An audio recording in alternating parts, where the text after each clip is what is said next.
ईशोपनिषद मंत्र 2। Welcome back to your original place. तो ये हम साथ में दोहराएंगे। कुर्वन्नेवेह कर्माणि जिजीविषेच्छतं समः एवं त्वयि नान्यथेतोऽस्ति न कर्म लिप्यते नरे।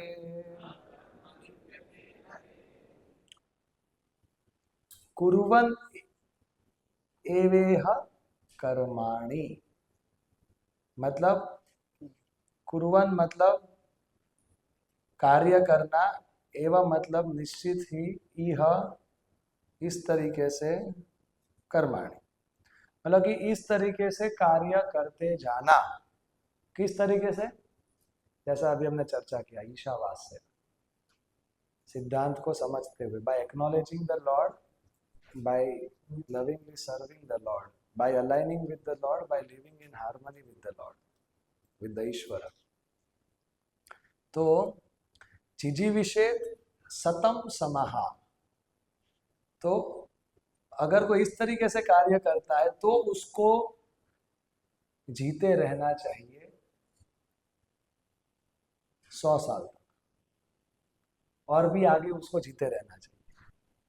और एवं त्वयि न अन्यथोस्ति, अन्यथा इतः अस्ति, इसके अलावा जीने का अन्यथा और कोई मार्ग नहीं है। क्यों? क्योंकि जो जो इस तरीके से कर्म करता है वो कभी, वो नर, वो पुरुष या स्त्री कर्म से न लिप्यते, वो कर्म से बंधता नहीं है, कर्म से बंधती नहीं है। प्रभुपाद जी का अनुवाद कि कोई व्यक्ति हंड्रेड्स ऑफ इयर्स, सतम समाहा, बहुत सालों के लिए जीने की इच्छा कर सकता है और वो जीते रह सकता है अगर वो ईशावास्य सिद्धांत के अनुसार जीता रहे, क्योंकि इस प्रकार का कर्म उसको बांधता नहीं है। वास्तविकता में इसके अलावा और अन्य जीने का कोई तरीका है ही नहीं। वाह, किस तरीके से जीना है? ईशावास्य सिद्धांत को समझते हुए, अपनाते हुए, हमारा जो कोटा है उसको स्वीकार करते हुए, और दूसरों का जो कोटा है उसको जबरदस्ती ना छीनने का भाव रहे, और हमारे आध्यात्मिक लक्ष्य के ऊपर हमारा फोकस रहे। इस तरीके से अगर हम जिएंगे तो हमें कर्म का बंधन नहीं लगेगा, क्योंकि फिर हम पाप नहीं कर रहे होंगे। अगर कोई ईशावास्य सिद्धांत को नहीं समझता, अगर कोई भगवान को अपनी जिंदगी में नहीं लाता, तो फिर वो पापमय जीवन जीता है, तो फिर उसको कर्म का बंधन लगेगा और फिर उसको दुख मिलता ही जाएगा। तो जो व्यक्ति इस तरीके से जीता है, कुर्वन् एवेह कर्माणि, कि तो वो खुद के लिए भी अच्छा करता है, दूसरों के लिए भी अच्छा करता है, और उसको लंबा जीने का इच्छा उसको भी करना चाहिए, और दूसरे भी लोग उसके लंबी आयु की इच्छा कर सकते हैं। और इसके अलावा कोई जीने का अन्य तरीका है ही नहीं। लेकिन हम तो देख रहे हैं कि इतने सारे लोग जी रहे हैं। तो इसका ये अर्थ है कि इसके अलावा कोई बुद्धिमान रास्ता नहीं है जीने के। मूर्खतापूर्ण रास्ता हो सकता है अज्ञानी आत्मा के लिए, लेकिन जो समझता है वस्तुओं को प्रॉपर पर्सपेक्टिव में, बिगर पिक्चर में, लॉन्ग टर्म पर्सपेक्टिव में, तो वो समझदारी से वो जानता है, समझता है कि ये एक ही तरीका है उचित रूप से जीने के लिए। जैसे कि 20 माले की बिल्डिंग हो, और अगर उससे नीचे आना है तो लिफ्ट से आओ, अगर लिफ्ट नहीं है उसमें तो फिर सीढ़ियों से आओ। तो यही समझदारी वाला रास्ता है। तो वे बोले नहीं, हम तो नीचे आइए। और वो सीधा ऊपर से नीचे आता है, तो वो मरेगा। तो वो कोई इंटेलिजेंट रास्ता नहीं है ना। तो अगर कोई ईशावास्य के सिद्धांत के अनुसार नहीं जीता तो वो बार बार मरता है, और वो जन्म मृत्यु के चक्र से बाहर नहीं निकल सकता, क्योंकि वो कर्म बंधन में वो आत्मा फंसी रहेगी।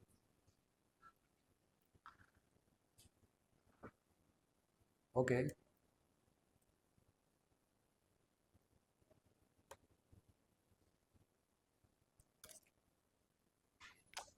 तो ये इस दूसरे मंत्र के तात्पर्य का विश्लेषण है, ओवरव्यू है।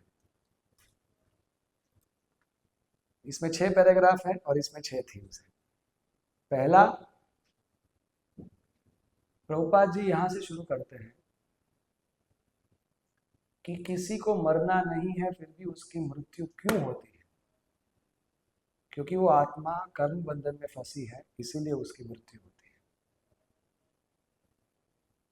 तो आत्मा को मरना नहीं है फिर भी उसको मरना पड़ता है, ये पहला थीम है। आत्मा को मनुष्य जीवन मनुष्य जब प्राप्त होता है तो आत्मा को ऐसे जीना चाहिए कि इस जन्म के बाद वो अपना आध्यात्मिक शरीर प्राप्त करके भगवान के धाम चला जाए। ये एक ही उचित तरीका है जीने के लिए। लेकिन अगर आत्मा इस तरीके से नहीं जीती है तो वो बार बार जन्म मृत्यु के चक्र में घूमती रहेगी, चक्की में पिसती रहेगी। तो आत्मा के लिए अच्छा क्या है? भौतिक अस्तित्व से आध्यात्मिक अस्तित्व में जाना। आत्मा के अगर वो कुछ भी करे जो उसका भौतिक अस्तित्व बढ़ा रहा है तो वो आत्मा के लिए खराब है। जो आत्मा अमर है उसको, उस आत्मा को मौत का स्वाद चखना पड़ रहा है, तो ये उसका दुर्भाग्य है। तो ईशोपनिषद आत्मा को पहचानते हुए आत्मा के साथ ही बात कर रही है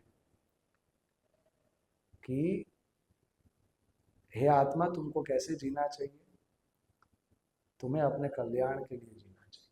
तो सीखो कि कैसे जीना चाहिए। तुम आत्मा हो, तुम तो अमर हो, तुम्हारा मृत्यु है नहीं, फिर भी तुम क्यों ऐसे जी रही हो इस संसार में कि तुम्हें मरना पड़ता है। तो ये पहला थीम है।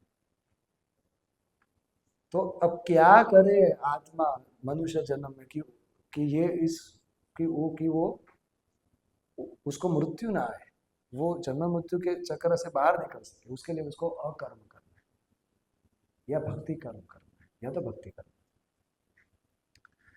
और वेद अल्टीमेटली अकर्म ही उसका निष्कर्ष है। लेकिन कोई तुरंत अगर भगवान के शरणागत नहीं हो सकती आत्मा, तो ठीक है, उसको बोलो कि धीरे धीरे अपनी जिंदगी में भगवान को लाना शुरू करो और धीरे धीरे अपना आध्यात्मिक जीवन शुरू करो। फिर प्रोपा जी समझाते हैं कि जो अगर भगवान नहीं तो जो करोगे वो सब जीरो है। पराभवस्तावद बोध जातो नाहम न जिज्ञासत यावन न जिज्ञासत आत्मतत्व। 5.5.5 इफ आई एम नॉट, कि अगर कोई आत्म तत्व के बारे में नहीं जानता और आत्मा खुद आत्मा के लिए नहीं जीती तो वो जो भी जीती है तो वो पहले से ही हारी हुई है। और इसीलिए अगर हमें किसी और का भला भी करना है तो उसमें भगवान को जोड़ते हुए, उस कार्य में भगवान को जोड़ते हुए हमें किसी का भला करना चाहिए। तो हमें हमारे कर्म को कर्म योग बनाना चाहिए। यहाँ से सामान्य लोगों का आध्यात्मिक जीवन शुरू होता है। तो ये तात्पर्य है। अभी हम इसको डिटेल में समझते हैं। फिर से इस मंत्र का थीम क्या है? भगवान ईशावास्य, भगवान को मानो, भगवान के साथ आपका क्या रिश्ता है ये जानो, भगवान के अनुसार जियो, ऐसे ही जीना चाहिए। और ऐसे जिएंगे तो क्या लाभ होगा, ये दूसरा श्लोक है। क्या लाभ होगा कि आत्मा जन्म मृत्यु के चक्र से बाहर निकल के भगवान के पास वापस चली जाएगी, अपने सच्चिदानंद अस्तित्व को पुनः प्राप्त करेगी। और अगर इस तरीके से नहीं जीती तो वो नेक्स्ट श्लोक है, 3rd डिग्री ट्रीटमेंट मिलता है फिर आत्मा, वो हम संडे को देखेंगे। तो फिर से इसका थीम है live according, acknowledge Ishwar and live according to the Ishavasya principle. So we begin. How karma bandhana causes death of the deathless soul. Bhagavad Gita 13.34। आत्मा अमर है, हम सब आत्मा है, हम सब भगवान के साथ भगवान के धाम में थे, और हमारी जिंदगी में कोई दुख नहीं था, लेकिन हमने एक गलत इच्छा किया कि हमने भगवान से स्वतंत्र भोग करने का इच्छा किया, और इसकी वजह से हम इस भौतिक अस्तित्व में बंध चुके हैं, फंस चुके हैं। तो आत्मा अमर है और ये शरीर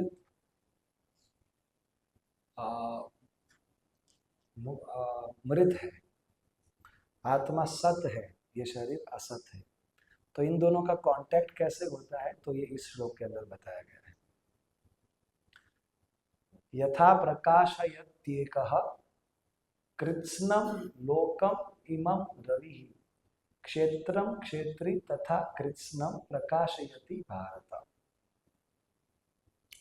जैसे रवि ही कृत्स्नम लोकम, मतलब कृष्णम मतलब पूरा, लोकम मतलब लोक, ये सभी लोक मतलब पूरा ब्रह्मांड को जैसे प्रकाश देता है रवि, यथा प्रकाश, उसी तरीके से क्षेत्रम क्षेत्री तथा, क्षेत्रम मतलब ये शरीर, क्षेत्री मतलब शरीरधारी आत्मा, तो कृत्स्नम प्रकाशयति, हे भारत, हे अर्जुन, जैसे सूर्य ब्रह्मांड को प्रकाशमान करता है, वैसे ही आत्मा इस शरीर में चेतना के माध्यम से इसको चलायमान करती है।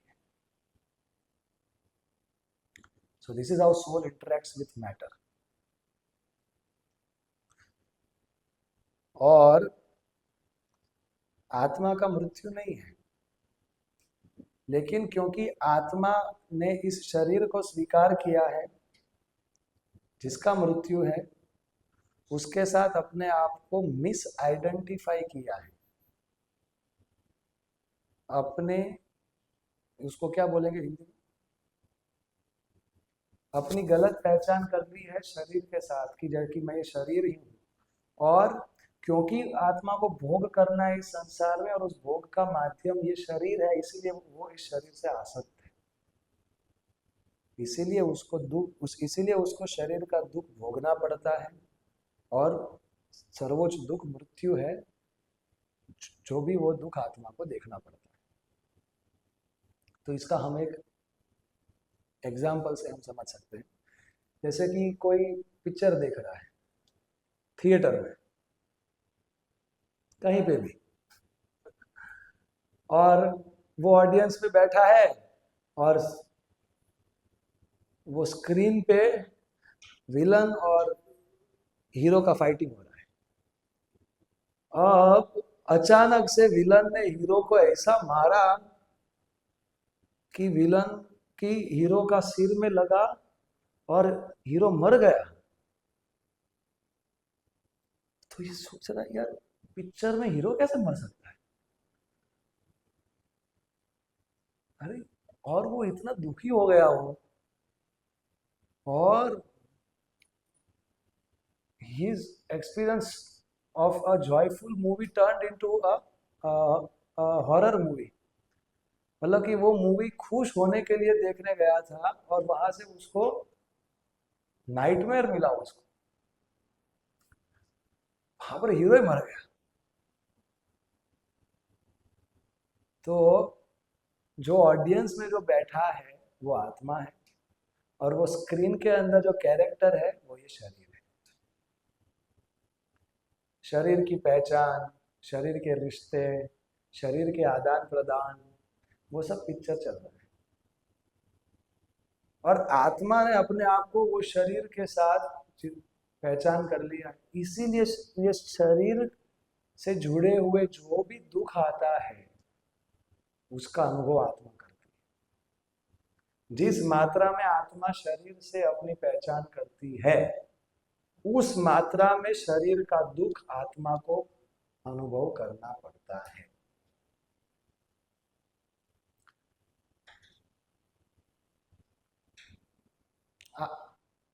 तो जितना इमोशनल अटैचमेंट होता है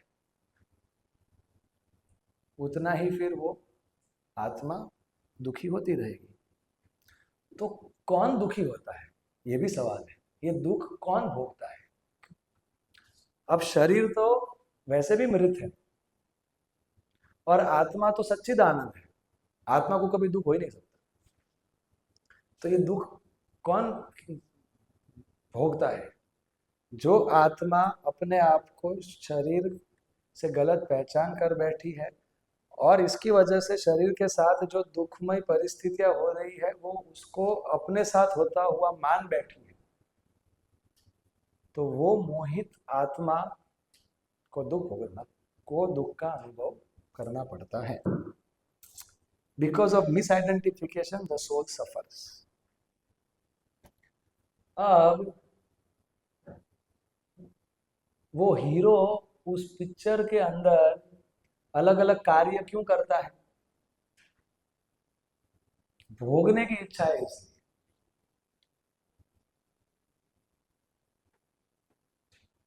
तो उसी तरीके से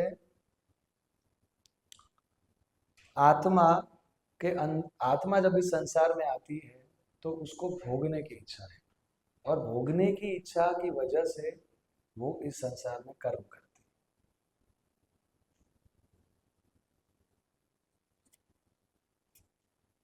है। ऑडियंस में जो आत्मा है उसको खुशी चाहिए और उसके लिए वो पिक्चर देखती है जिसके अंदर हीरो कर्म करता है। उसी तरीके से आत्मा जब इस संसार में आती है और उसको भोग करना है, उसके लिए वो इस शरीर के माध्यम से अलग अलग कर्म करती है, भौतिक कार्यों को करती है, भौतिक भोग की इच्छा से, लेकिन उसको मिलता नहीं, उसको दुख मिलता है और अल्टीमेटली उसकी मृत्यु होती है।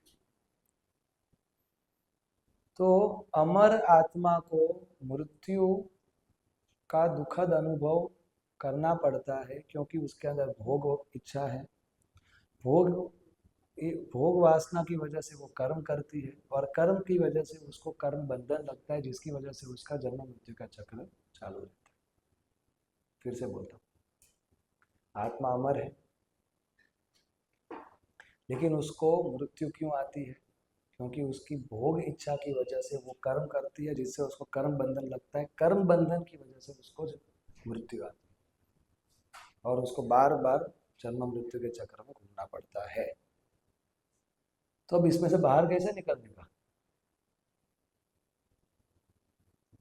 कैसा कर्म करने का कि हम इसमें से बाहर निकले?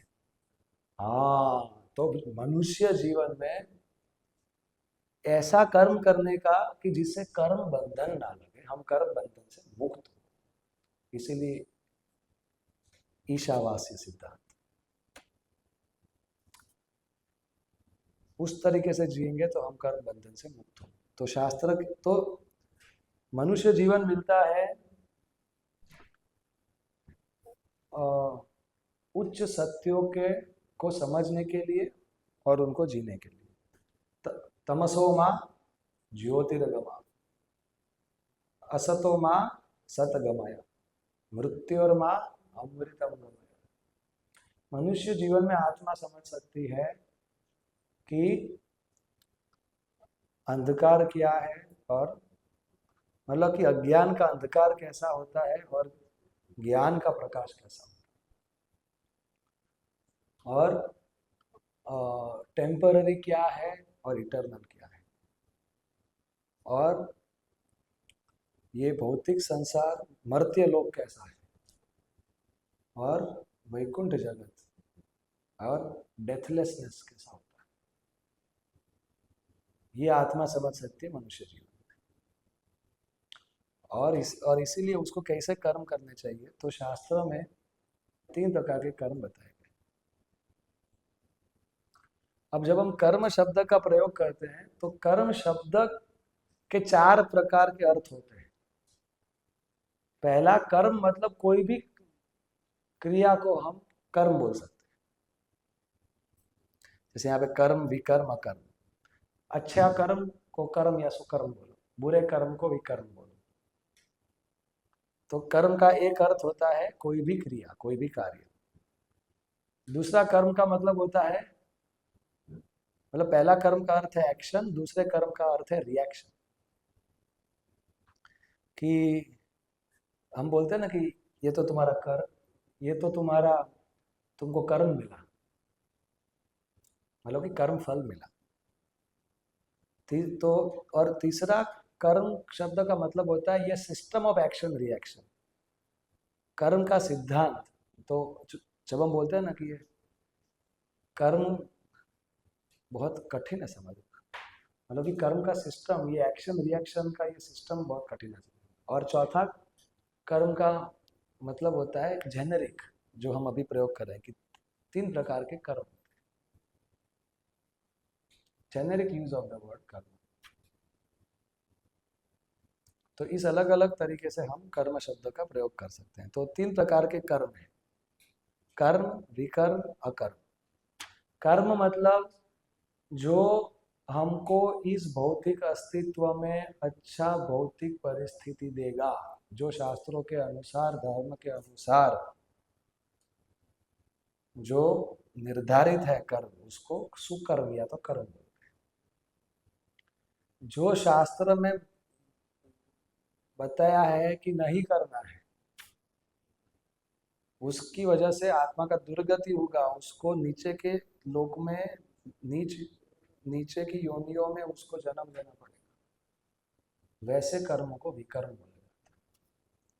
और ऐसे कर्म कि जो आत्मा को जन्म मृत्यु के चक्र से बाहर निकाल सकती है, उसको अकर्म बोलते हैं। अकर्म मतलब कर्म नहीं करना नहीं होता, ऐसे कर्म करना जिसका आपको रिएक्शन नहीं आएगा, अकर्म। Karma which produces no reactions.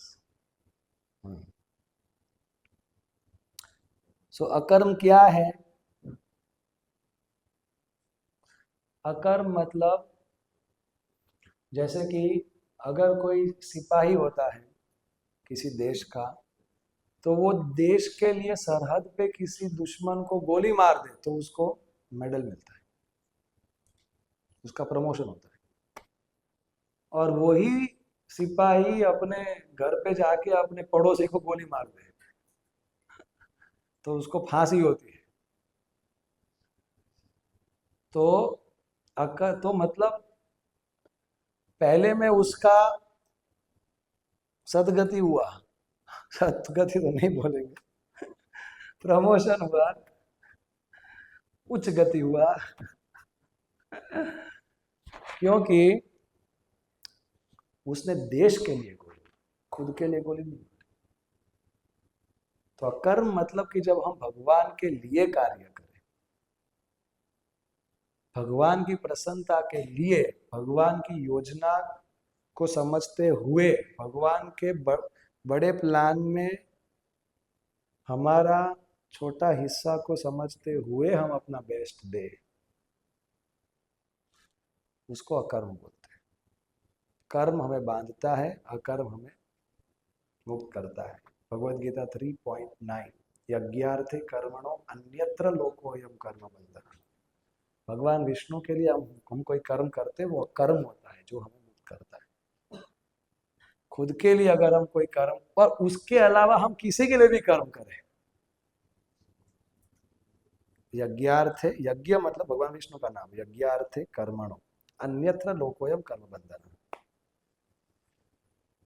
कोई भी भगवान विष्णु के अलावा किसी के लिए भी अगर हम कर्म करते हैं तो वो कर्म बंधन का कारण बनेगा। और तो जैसे, तो हमें क्यों रिएक्शन नहीं लगता? क्योंकि हम भगवान के लिए कर रहे हैं। अब भगवान ने ये संसार ही हमारे शुद्धिकरण के लिए बना है। तो जैसे डॉक्टर ने पूरा हॉस्पिटल ही खोला है पेशेंट को ट्रीट करने के लिए, अब पेशेंट को क्या करना है हॉस्पिटल में? पहले तो उसको मानना है कि मेरे को रोग हुआ है, फिर उसको हॉस्पिटल में आना है, फिर उसको याद रखना है कि हॉस्पिटल है, और फिर उसको डॉक्टर के साथ कोऑपरेट करना है, तो उसका ट्रीटमेंट स्मूथ होगा, फास्ट होगा, इजी होगा। तो डॉक्टर बोलेगा वैसे पेशेंट करेगा तो फिर उसका ट्रीटमेंट होगा। वैसे ही जब हम भगवान के अनुसार इस संसार में कार्य करते हैं तो हमें रिएक्शन नहीं आता, क्योंकि भगवान हमारे हृदय में बैठे हैं। भगवान ने वो कार्य हमसे हमारी उन्नति के लिए करवाया, हमारी सदगति के लिए करवाया, हमारे प्योरिफिकेशन, हमारे एलिवेशन के लिए करवाया। इसीलिए भगवान, इसलिए फिर वो रिएक्शन नहीं आता, क्योंकि हम जैसे पेशेंट डॉक्टर के साथ कोऑपरेट कर रहे हैं वैसे हम भगवान का हमारे लिए जो प्लान है उसके साथ हम कोऑपरेट कर रहे हैं। सब में एक और तरीके से समझ सकते हैं इसको।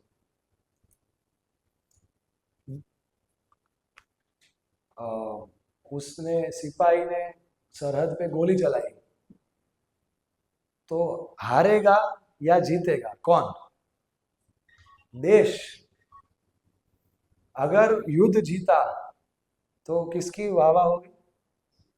देश की। वो श्रेय किसको जाएगा? देश को जाएगा।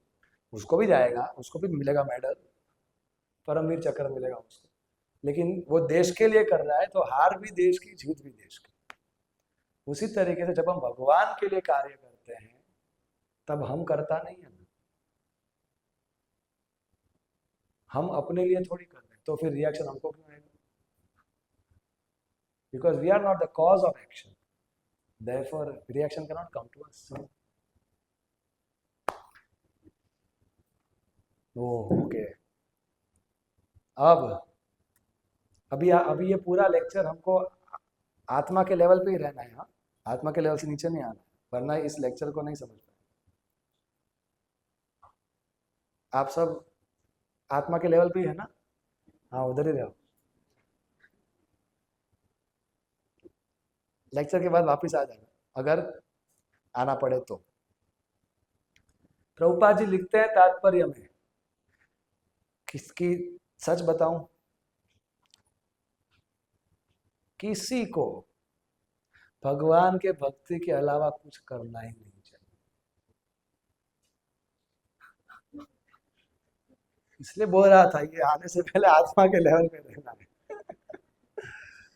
लेकिन अभी क्या है कि आध्यात्मिक जिंदगी के शुरुआती निचले स्तरों में व्यक्ति इसको समझ नहीं पाता है और वो अपने भोग की इच्छा और भोग प्राप्त करने के कार्यों को छोड़ नहीं पाता। अब बोलो ये किसके संबंध, कैसे समझने का?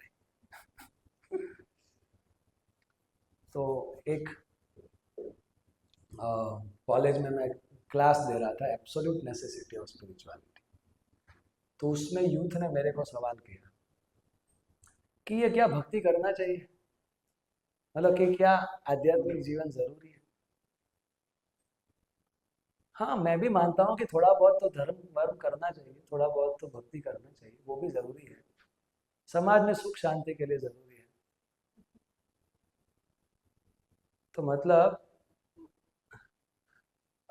लोग क्या समझते हैं कि ये, उनके अंदर ये सवाल रहता है कि क्या स्पिरिचुअल लाइफ सप्लीमेंट है या कॉम्प्लीमेंट है? सप्लीमेंट मतलब जैसे नहीं, वो जिम में जाते हैं कसरत करने तो वो प्रोटीन सप्लीमेंट लेते हैं। तो मतलब कि सप्लीमेंट मतलब कि वो शरीर को वैसे नहीं चाहिए, लेकिन वो तो एक्स्ट्रा हम ले रहे हैं। तो कुछ लोग ऐसा समझते हैं कि भाई ऐसे भगवान अपनी जगह पे, हम अपनी जगह पे, हमको जरूरत नहीं, कर लिया तो बोनस वो एक्स्ट्रा है, बाकी जरूरत नहीं। तो कुछ लोग आध्यात्मिक जीवन को सप्लीमेंट मानते हैं, कुछ लोग कॉम्प्लीमेंट मानते हैं।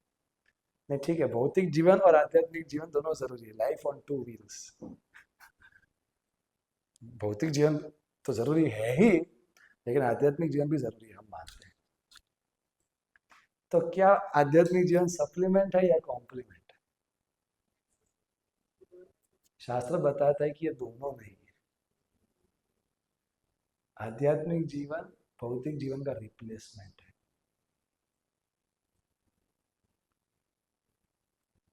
भौतिक जीवन आत्मा को चाहिए ही नहीं। हम सब आत्मा हैं, हम सब इधर के हैं ही नहीं, हमको इस संसार से कुछ लेना देना है ही नहीं। हमें इस संसार से में ना कुछ पाना है ना कुछ खोना है। हम तो सच्चिदानंद हैं, हम भगवान के अंश हैं, हमको भगवान के धाम में जाके पूर्ण आध्यात्मिक रूप से हमें उनके साथ रहना है। तो हमको कुछ भौतिक चाहिए ही नहीं। तो spiritual life is ultimately meant for replacement of material life.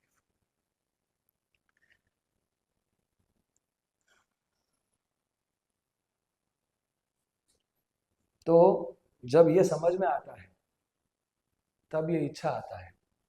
क्या? अगर कोई पिक्चर देख रहा है और हीरो की पिटाई हो रही, अभी आप ऑडियंस में बैठ रहे हो, आप क्यों दुखी करो, मतलब आप क्यों दुखी हो रहे हो?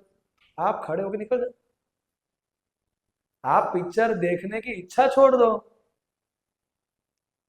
तो उससे जो भी वो लगाव है, आप बोलो कोई बहुत सरस सीन चालू है, अरे चाहे अच्छा चल रहा है चाहे बुरा चल रहा है, आप पिक्चर देखने की इच्छा छोड़ो, क्योंकि आपका तो जीवन इस थिएटर के बाहर है। अरे ये तो 3 घंटे का सपना है, ये तो 50-60 साल का सपना है। आपका तो जीवन भगवान के धाम में है, रियल लाइफ।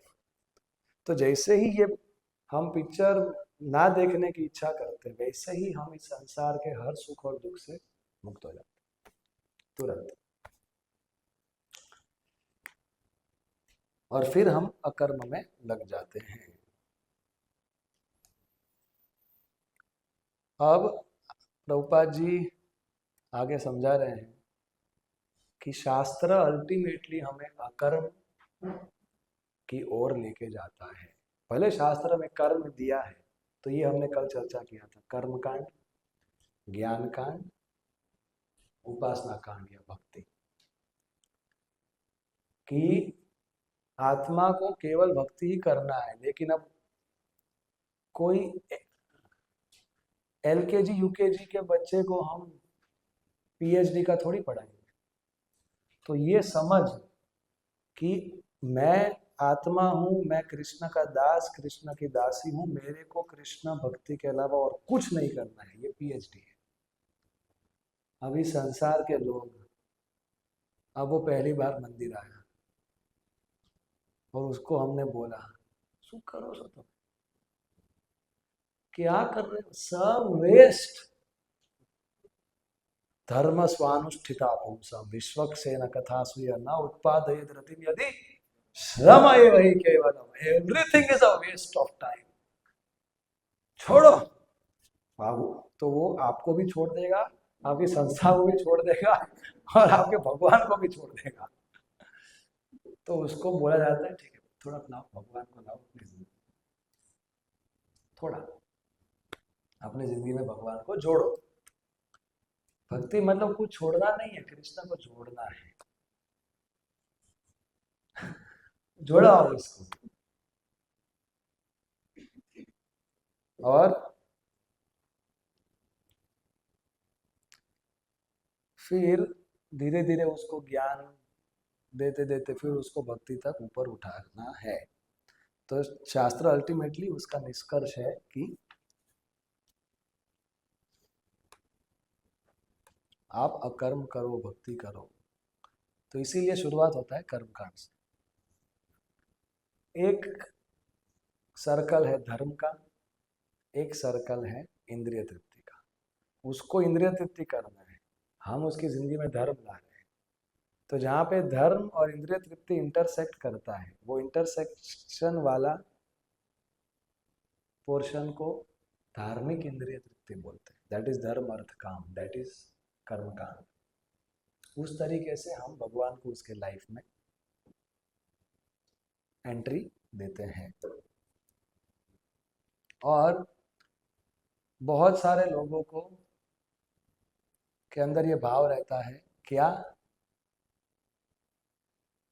मतलब, एक तो है कि व्यक्ति को खुद का स्वार्थ है, अपनी कामनाएं हैं। जब वो थोड़ा अपने से ऊपर उठता है, तब वो अपने से जुड़े हुए लोगों के लिए कुछ भला करना चाहता है। उसको प्रभुपाद जी बोलते हैं एक्सटेंडेड सेंस ग्रेटिफिकेशन। मतलब या तो फिर वो अपने से उठ के अपने परिवार तक, या अपने समाज तक, या तो अपने देश तक, या तो पूरे मानव समाज के लिए वो कुछ, उनका कुछ भला करना चाहते हैं। फिर उसके लिए फिर वो अलग अलग इज़म्स आता है, समाज सेवा और धर्म। मतलब ये हिंदू, मुस्लिम, क्रिश्चियनिटी, और ये मेरी कम्युनिटी है, मैं इसके लिए मैं कुछ करना चाहता हूँ, या नेशनलिज्म, राष्ट्रवाद, या तो समाज सेवा।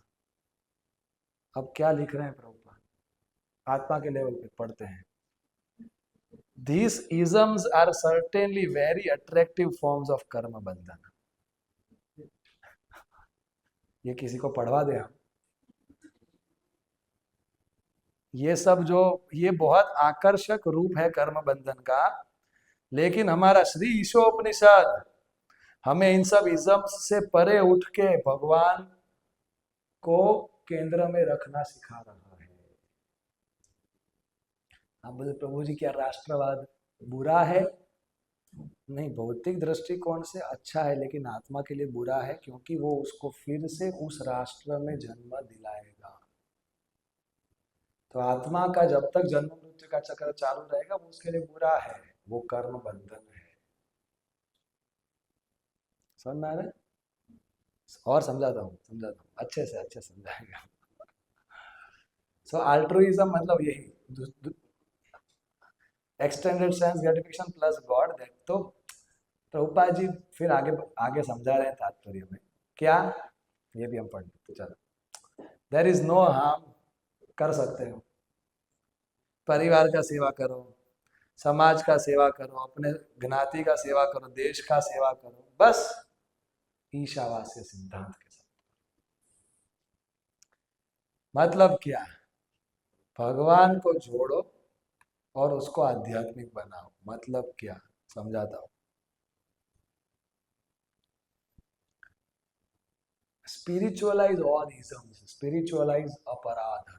पराधर्म मतलब क्या, मैं कृष्ण का अंश हूँ, मैं कृष्ण का दास दासी हूँ, मेरे को कृष्ण की प्रेम भक्ति करना है, और मेरा कोई कर्तव्य है ही नहीं। और अपराधर्म इज लोअर धर्म। ठीक है, मेरा मेरा परिवार है, मेरा देश है, मेरा कम्युनिटी है, मेरा इन सबसे प्रति कर्तव्य है। तो ये महत्वपूर्ण है, लेकिन ये सर्वोच्च महत्वपूर्ण वस्तुएं नहीं है। लेकिन ठीक है, हमको मालूम पड़ता है कि आप आत्मा नहीं, आप शरीर हो, लेकिन फिर भी हम अपने आप को शरीर से पहचान करते ही हैं। तुरंत थोड़ी ऊपर चले जाएंगे हम। तो क्या करने का, स्पिरिचुअलाइज अपराध। मतलब क्या, भगवान ने भगवत गीता में शुरुआत में बोला कि अर्जुन, तुम ये शरीर नहीं हो, तुम आत्मा हो। ये 2.13 में बोला। और नेक्स्ट श्लोक 2.14 में भगवान बोल रहे हैं, हे कौन्तेय, हे भारत, इसलिए ये सब दुख सहन करो और लड़ो।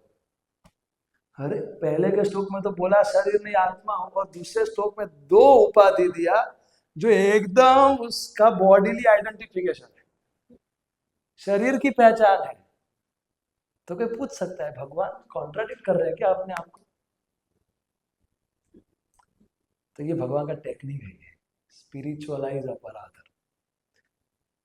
भगवान अर्जुन को बोल रहे हैं देखो आत्मा को पहचानना, आत्मा की ग्लोरी समझना, आत्मा की कीर्ति को समझना और आत्मा की स्थिति के अनुसार जीना, इसको महानता बोलते हैं मनुष्य जीवन। और क्योंकि तुम कुंती के पुत्र हो और क्योंकि तुम भरत महाराज के वंश में आते हो, इसलिए तो तुमको महान काम करना चाहिए। तो महान काम क्या? तो महान काम क्या है? आत्मा के स्तर पे जीवन। मतलब अर्जुन का जो इमोशनल अफेक्शन है, मटेरियल आइडेंटिफिकेशन है, तो भगवान उसको यूज कर रहे हैं उसको आत्मा के लेवल पे लाने के, उसको कंडेम नहीं कर रहे हैं। अरे अभी तो बोला कि तुम शरीर नहीं हो, तुम आत्मा हो, फिर भी बोल रहे हो कि मैं तो कौन से हूं, मैं तो भारत हूं। सूत हंसे था, ऐसा नहीं बोला। तो जो फॉल्स ईगो है, मतलब आत्मा जो अपने आप को शरीर से पहचान करती, वो जो बॉन्ड है उसको फॉल्स ईगो बोलते हैं। वो पहचान जो है उसको, वो बॉन्ड को फॉल्स ईगो बोलते हैं। तो चैतन्य महाप्रभु ने भी इस टेक्निक को अपनाया। भारत भूमि ते मनुष्य जन्म जा, जन्म सार्थक कोरी कर पर उपकार। अरे भारत में जन्म हुआ है तो क्या करना है? अपना अपना आत्मा का कल्याण करना है और दूसरों को उनके आत्मा के कल्याण में मदद करना है। क्यों? पर भारत में जन्म हुआ है। प्रभुपाद जी भी इसी को यूज किए, ये वाली स्ट्रेटेजी को। अरे आप तो भारतीय हो,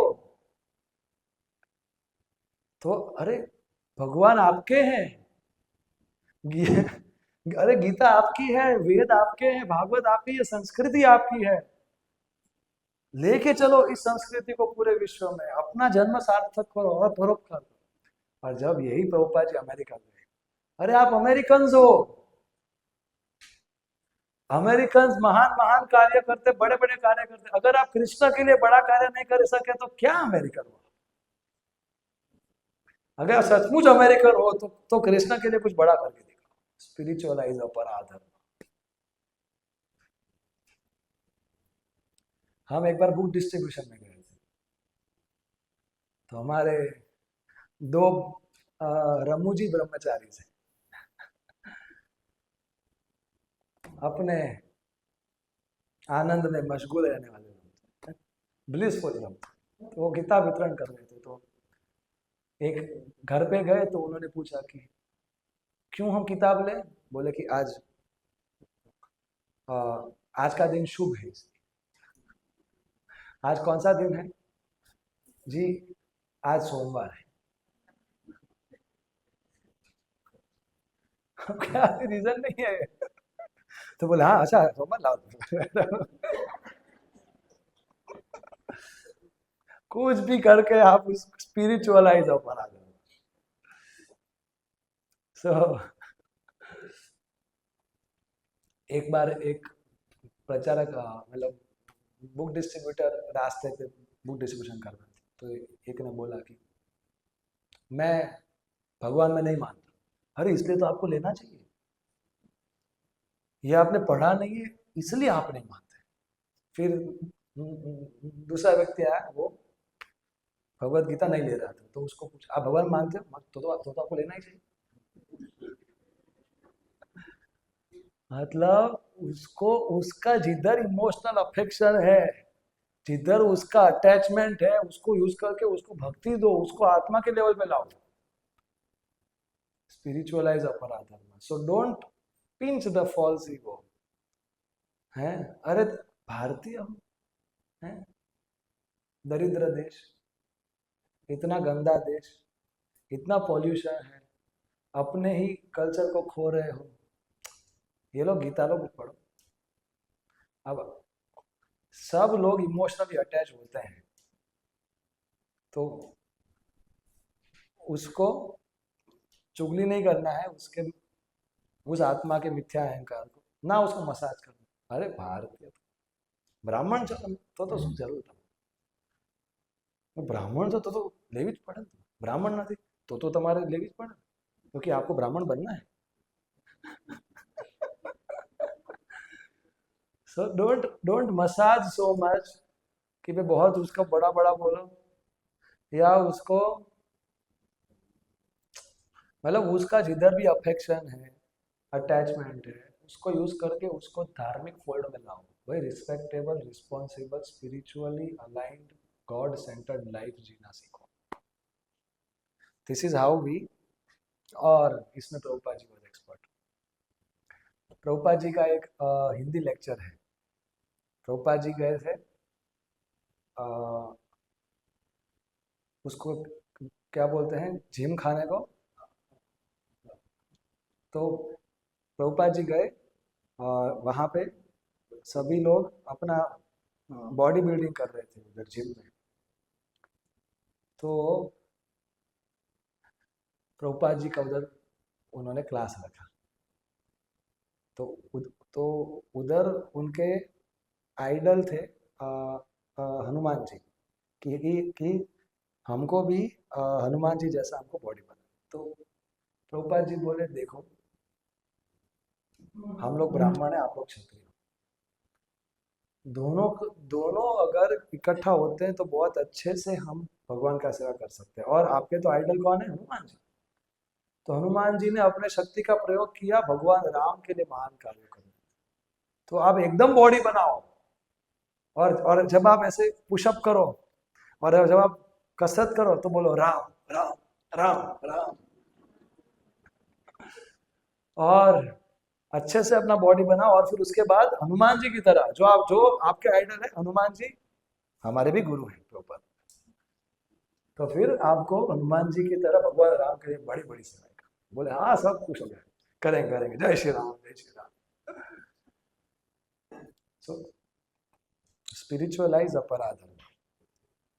लोगों की जिंदगी में हम कैसे भगवान को लाए, कर्म कांड, ज्ञान कांड, और फिर हमको भक्ति तक लेके, फिर शुद्ध भक्ति करवा के हम उनको भगवान के पास लेके जाना. लेकिन शुरुआत होती है by bringing God into their sense gratificatory life. उनके इंद्रिय तृप्ति वाली जिंदगी में हम भगवान को प्रवेश करवाए. और हम इसमें हमें एक्सपर्ट होना पड़ेगा. जैसे एक इस्कॉन मंदिर में एक व्यक्ति आया और वो बोले कि मेरे को अन्न दान करना है. तो एक भक्त बोले क्या अन्न दान करना है, अन्न दान से क्या होगा, खिलाया 6 घंटे के बाद बाहर निकल जाएगा. ये तो कोई इसका कुछ लाभ है क्या? मतलब अरे वो कोमल हृदय के साथ आया है, श्रद्धा के साथ है, आपके पास आया है. तो हम ऐसा बोल सकते हैं कि आप कितने धार्मिक हो. अन्नदान का बहुत महिमा है शास्त्रों में. और शास्त्र ये भी बताते हैं कि अगर कि अन्नदान का अन्नदान सबसे बेस्ट तरीके से होता है जब हम शरीर, मन और आत्मा तीनों को हम वो उस अन्न से पोषण दे सके. इसलिए जो हम अन्नदान करें, अगर वो भगवान को भोग लगा के फिर अगर हम प्रसाद खिलाते हैं तो शरीर को भी शक्ति मिलेगा, मन भी शुद्ध होगा, और आत्मा का भी मुक्ति होगा. तो कोई भी थोड़ा भी धार्मिक व्यक्ति होगा, इसलिए तो वो आया है, तो वो इस प्रपोजल को मानेगा कि नहीं. तो हमने उसके जीवन, उसके धर्म, मतलब लोगों के जीवन में धर्म को लाना है और भगवान कृष्ण को लाना है उनके जीवन में.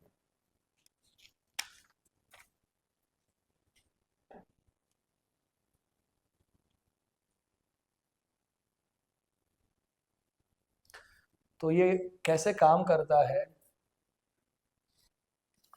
कोई भी इधर आता है तो हम उनको तुरंत नहीं बोलते कि भाई आप सब कुछ छोड़ दो. हम उनको बोलते हैं कि देखो आप, हम इस्कॉन मंदिर में आते हो। प्रभुपाद जी का एक बॉम्बे में लेक्चर है कि जब जू मंदिर बन रहा था, प्रभुपाद जी लेक्चर में बोले कि हमको 50,000 मंदिर बनाना है बॉम्बे। मैंने सुना है वो लेक्चर।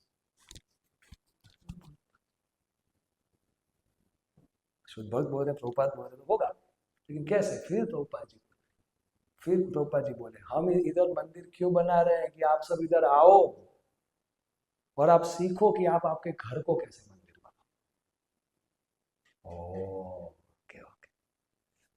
प्रभुपाद जी बोले कि पहले आप मंदिर आओ और कैसे ये जगह मंदिर बनी है, कैसे भक्ति करना चाहिए सीखो। फिर अपने घर जाओ और अपने घर को मंदिर बनाओ। पहले आपके घर पे भगवान को लेके आओ, फिर भगवान को आपके घर के केंद्र में लेके आओ। फिर आप समझो कि आपका घर नहीं, ये भगवान का घर है, मतलब ये मंदिर है, आप भी मंदिर में रह रहे हो। फिर आप समझो कि आपके दिल में भी भगवान है।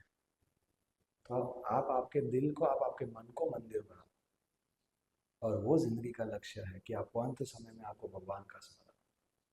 तो इस तरीके से हम लोगों की जिंदगी में भगवान को लाते हैं और धीरे धीरे फिर हम उनको आगे बढ़ाते हैं। फिर प्रभुपाद जी आगे लिखते हैं कि a very memorable statement, a humble God-centered life is more valuable than a colossal hoax of a life dedicated to godless altruism or socialism। अर्थात कोलोसल होक्स मतलब कि बहुत ही आकर्षक रूप में, बहुत ही बड़े पैमाने में किसी को छलना, उसको कोलोसल होक्स बोलते हैं, कि किसी को पता भी ना चले। एकदम बड़े पैमाने में चालाकी से, आकर्षक रूप से लोगों को छलना, उसको कोलोसल होक्स बोलते हैं। तो भगवान से रहित ये जो अच्छाई के नाम पे जो भी चल रहा है, ये जो छलावा है, तो ये कितना भी बड़ा बड़ा दिखा दे ये संसार, लेकिन ये इसके सामने अगर कोई एक व्यक्ति है, एक परिवार है, वो अपने घर पे एक छोटा सा मंदिर रख रहा है और वो सवेरे उठ के भगवान के सामने झुकते हैं, दिया करते हैं, भगवान को भोग लगाते हैं और भक्ति करते हैं। A humble God-centered life is more valuable than all this glitter and glamour of this world।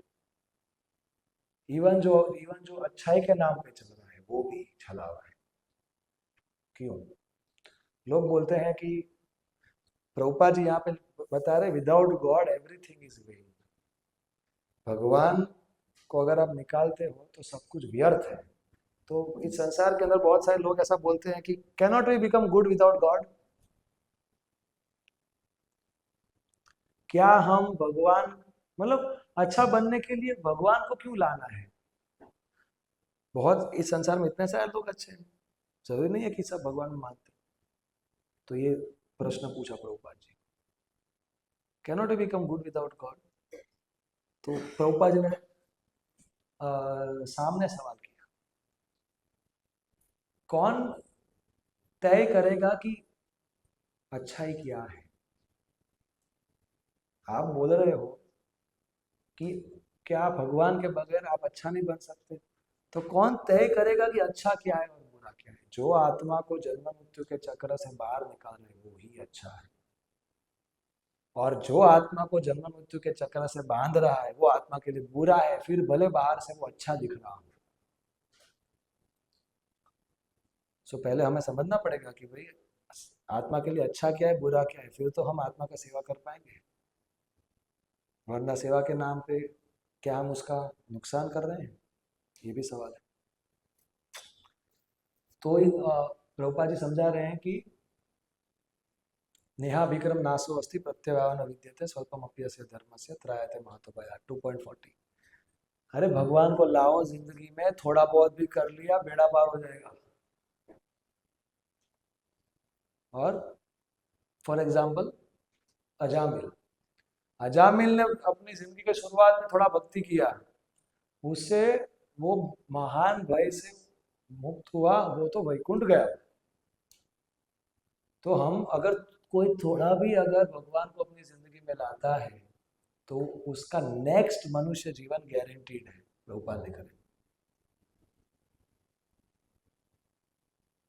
तो प्रभुपाद इसके अंदर लिखते हैं कि उसका next human form of life is guaranteed.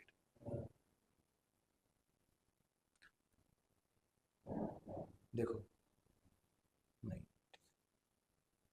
अगर कोई भक्ति करता है, थोड़ा बहुत भी कर लिया, छूट गया, तो भी उसको next human form of life मिलेगा। वो सबसे महान भय आत्मा के लिए क्या है? फिर से मनुष्य जन्म खो देना और 84 लाख योनि में घूमना, ये आत्मा के लिए महान भय है।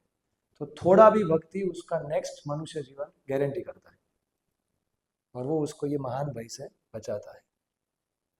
और फिर 2:3:18 भागवतम, उसका प्रभुपाद जी यहाँ पे पैराफ्रेज कर रहे हैं। प्रभुपाद जी अपने तात्पर्य में बहुत सारी जगह पे अलग अलग श्लोक को याद करके उसका अनुवाद लिखते हैं। प्रभुपाद जी लिखते हैं कि जिंदगी का मूल्य आप कितना लंबा जिए उससे नहीं होता, कैसा जिए उससे होता है। The value of life is not in its length but in its content. पेड़ भी इतने सारे साल जीता है, कुत्ते बिल्ली भी बच्चे पैदा कर रहे हैं, कुत्ते बिल्ली भी खाना खा रहे हैं। तो ऐसे तो जिंदगी जो केवल ये सब पशु जनक कार्यों में अगर बीत रहा है तो फिर आप कितना भी लंबा जियो उसका क्या वैल्यू। लेकिन अगर आपने थोड़ा भी भक्ति किया तो आपके मनुष्य जीवन का वैल्यू होगा। व्हाट टू स्पीक ऑफ कि आप बहुत अच्छे से भक्ति करके दूसरों को बहुत सारे लोगों को भक्ति करने का प्रेरणा दे रहे हैं। उसमें फिर हम एग्जाम्पल देखते हैं कि चैतन्य महाप्रभु 48 साल रहे पृथ्वी, शंकराचार्य 32 साल रहे, लेकिन उन्होंने कितना आध्यात्मिक क्रांति लाया। तो और अगर हम लंबा और अगर हम मूल्यवान भी जिए, आध्यात्मिक जिए और लंबा भी जिए तो क्या बात है। जैसे कि रामानुजाचार्य जी 100 साल से भी ज्यादा जिए, तो उन्होंने कितना ज्यादा लाभ दिया इस संसार को। तो हम ये जिंदगी जो हमें दे सकती है, अगर हम भगवान को हमारी जिंदगी में लाते हैं तो जो हमें जिंदगी बेस्ट वस्तु दे सकती है, हम अपने आप को वो अवसर, मतलब हम अपना वो दरवाज़ा खोल रहे हैं, हम अपने आप को ये लाइफ का हाईएस्ट पोटेंशियल का अपॉर्चुनिटी दे रहे हैं, वरना फिर हम उसको खो देंगे।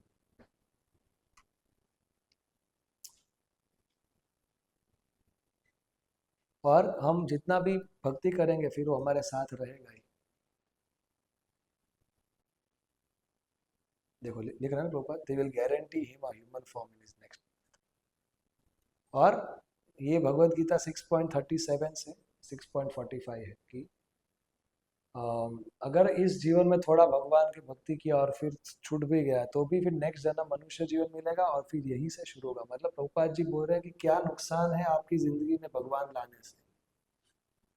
मतलब प्रभुपाद जी 3 लेवल पे बात कर रहे हैं। पहला, आप जो भी कर रहे हो भगवान को केंद्र में रख के करो, उसको स्पिरिचुअलाइज करो। दूसरा, अगर वो नहीं करते हो तो सब कुछ व्यर्थ है। तीसरा, अगर थोड़ा भी किया और छूट गया तो भी कोई नुकसान नहीं, तो अब तो करो। और जिसके जिंदगी में भगवान ऑलरेडी आ चुके हैं, तो उसको अब कर्म कांड से भक्ति तक कैसे लाना है, तो उसको समझाना है कि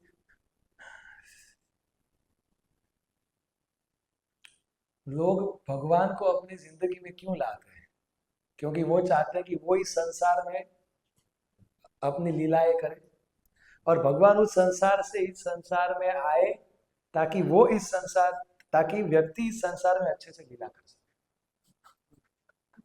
भगवान मेरी लीलाओं में सहायता करे, यह है कर्म कांडीय विचार।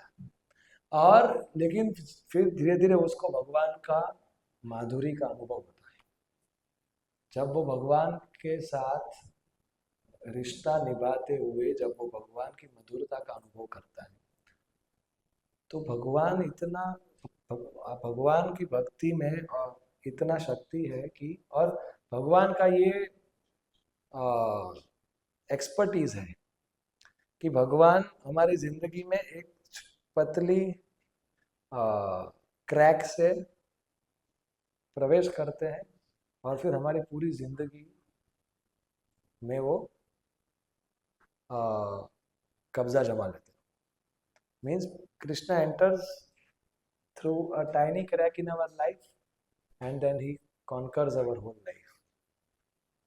फिर व्यक्ति धीरे धीरे समझता है कि मेरे को इधर लीला नहीं करना है, भगवान उधर लीला कर रहे हैं, मेरे को उधर जाना है और मेरे को भगवान की लीला में मेरे को सहायता करना है।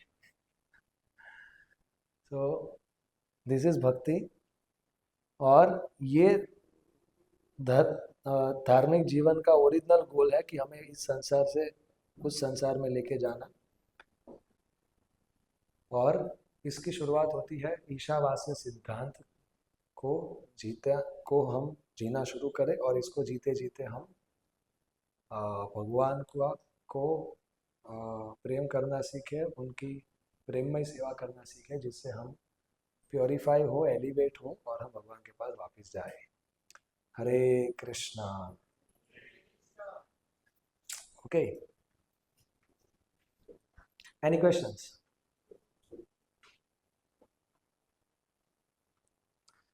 अभी आप आत्मा के लेवल पे हो?